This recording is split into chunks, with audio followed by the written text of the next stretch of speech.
সাইফুল ইসলাম বুলবুল, আপনার মন্তব্য শুনতে চাই। অনেকগুলো বিষয় এসেছে। প্রথম যে প্রশ্নটা আপনার কাছে রাখতে চাই, কদিন আগে দেখলাম যে ইসলামিক দলগুলো একটি সমাবেশ করেছে এবং সেখান থেকে আপনারা অনেকগুলো আপনাদের চাওয়া দাবি আপনারা রেখেছেন। আরও একটি বিষয় যে আপনারা ইসলামিক ভোট ব্যাংক ক্রিয়েট করার জন্য ইসলামী দলগুলোর সাথে জোট করতে চাইছেন। আমার প্রশ্ন আপনার কাছে যে এই জোটের মধ্য দিয়ে আপনারা আসলে কি দিতে চান, দেশের মানুষকে কি দিতে চান? ডক্টর নাহরিন যেটা বললেন যে আপনাদের এই জোটে যে থাকবেন তাদের একজন যদি বলে থাকে যে এই দেশকে আফগানিস্তান বানাতে চায়, তাহলে সে আশঙ্কা থাকে কিনা যে আপনারা তার সাথে ঐক্যমত হয়ে এই জোট করছেন? জি, আমি আপনার প্রশ্নের আগে যেটি বলতে চাই যে নির্বাচন চাচ্ছে না কারা? জামাত ইসলামী একটা নির্বাচনমুখী একটা গণতান্ত্রিক ইসলামী দল। সকল গ্রহণযোগ্য নির্বাচনে জামাত ইসলামী অংশগ্রহণ করেছে। সুতরাং জামাত ইসলামী ৩০০ আসনে প্রার্থী নির্ধারণ করেছে। জামাত ইসলামী গণসংযোগ করছে। জামাত ইসলামী এটা একটা সাংগঠনিক যে ৪ দফা কর্মসূচি, তার তৃতীয় দফা কর্মসূচি হচ্ছে সমাজ ও রাষ্ট্র সংস্কার, আর চতুর্থ দফা কর্মসূচি হচ্ছে নেতৃত্বের পরিবর্তনের জন্য যে নির্বাচন। সুতরাং জামাত ইসলামী একটা নির্বাচনমুখী দল। জামাত ইসলামী নির্বাচনের সব ধরনের প্রস্তুতি আছে। আপনাদের এই নির্বাচনে নারীরা কখনো আসে না কেন বা বিজয়ী হয় না কেন? জি, আমাদের নির্বাচনে নারীরা নির্বাচিত হয়েছেন। এখানে আপনারা দেখবেন যে উপজেলা চেয়ারম্যান, ভাইস চেয়ারম্যান কয়জন নারী আছেন? আমাদের 16 জন, 15 জন হচ্ছেন কেন্দ্রীয় কর্ম পরিষদের সদস্য। তাদের কেউ কি কখনো আমির হবেন? আসলে আমির তো ইসলামী দৃষ্টিভঙ্গিতে প্রধান দায়িত্ব থাকবেন পুরুষ মানুষ, অর্থাৎ ইসলামী রাষ্ট্রের প্রধান হবেন এবং ইসলামী রাষ্ট্র পরিচালনায় যাবতীয় কাজে মহিলাদের বিভিন্ন দায় দায়িত্ব থাকতে পারবে, আছে, এখনও আছে বিভিন্ন জায়গায়। এবং আগামী দিন ইসলামী রাষ্ট্র যদি প্রতিষ্ঠিত হয় বাংলাদেশে, তাহলে অবশ্যই সেখানে নারীরা তাদের আমাদের আপনি তো জামাত ইসলামীকে কি প্রমাণ করতে চাইছেন? আপনারা আলোচনার সাবজেক্ট একটা, কিন্তু আপনি আর এক আলোচনায় চলে যাচ্ছেন। প্রসঙ্গটা উনিও মানে অপ্রয়োজনীয় প্রসঙ্গ আনছেন। আমরা একটা আলোচনা করছি।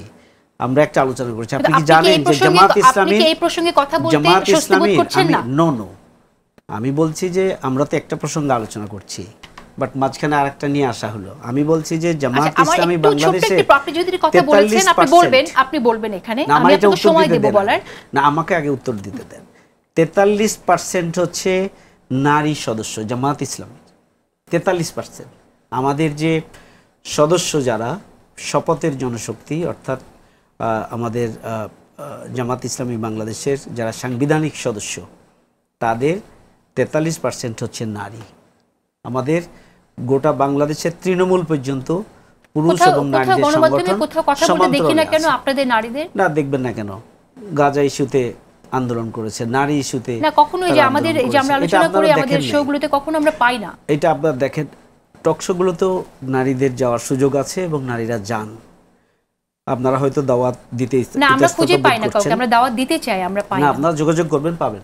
আমাদের আপনি আজকে আমি অনুরোধ করছি, আপনি যাওয়ার আগে আমাকে আপনাদের নারী সদস্যের কয়েকজনের যোগাযোগ। আমাদের নারীরা অংশগ্রহণ করছেন, তারা প্রেস ক্লাবে প্রোগ্রাম করছেন, তারা মানববন্ধন করছেন, তারা তাদের দাবি দেওয়া নিয়ে বক্তব্য দিচ্ছেন, তারা টক শোতেও যাচ্ছেন, তারা বিভিন্ন প্রোগ্রামে দেশে বিদেশে অংশগ্রহণ করছেন, তারা আন্তর্জাতিক যারা আমাদের কূটনীতিরা আছে বাংলাদেশে তাদের সাথে বসছেন, মিটিং করছেন।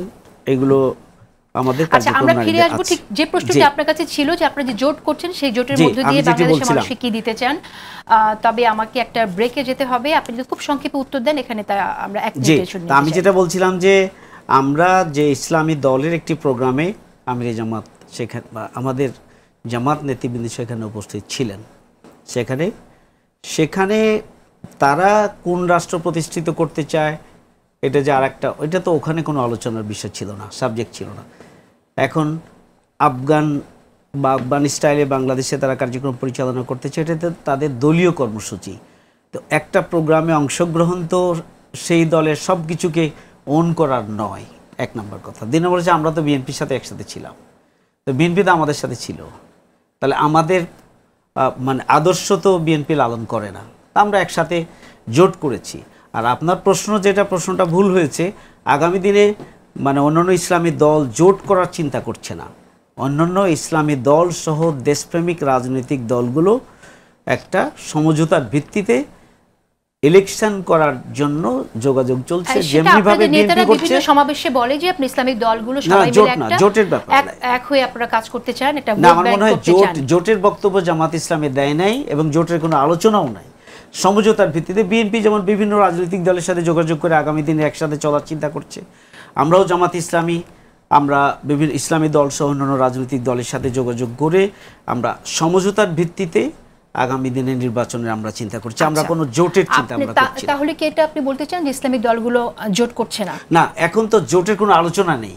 আসলে নির্বাচনের সমীকরণটা, কিন্তু এখন আলোচনা নেই, নির্বাচনের সমীকরণটা তো যতদিন যাবে এটা আরো পরিষ্কার হবে, কিন্তু জোটের কোনো আলোচনা তো টোটালি এখনো পর্যন্ত আপনি বলছেন হয়নি। আচ্ছা, ঠিক আছে, ধন্যবাদ আপনাকে।